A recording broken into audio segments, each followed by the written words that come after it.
In this video, we'll learn how to form the pluperfect active subjunctive. To form the pluperfect active subjunctive, we're going to take the perfect active infinitive and apply our standard active endings, m, s, t, mus, tis, and t. As a quick review, let's look at the infinitive forms again and remind ourselves what the perfect active infinitive looks like.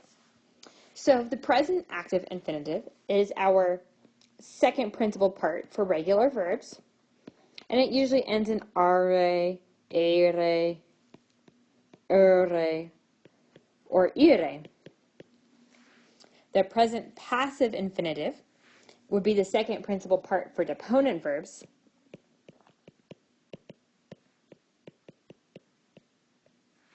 and it looks like ari, ere, e for the third conjugation, and iri. The perfect active infinitive is formed by taking the third principal part and adding isse to the end. Our perfect passive infinitive is formed by taking the fourth principal part of a verb, this is of a regular verb, and then adding esse. The future active infinitive is formed by taking the future active participle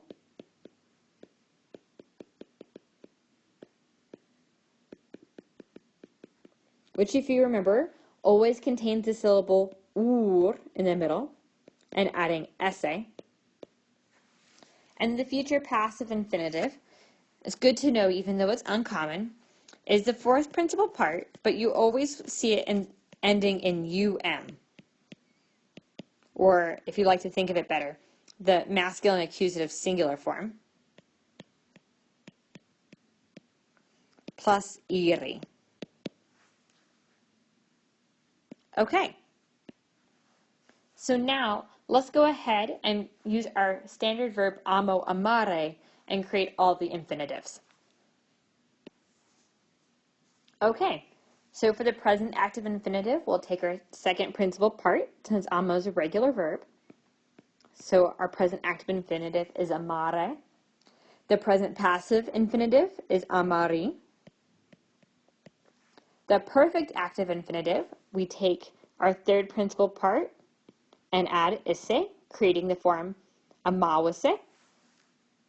For the perfect passive, we take our fourth principal part, amatum, and add esse. For the future active infinitive, we would take our future active participle, amaturum, plus esse. And for the future passive, we would have amatum iri.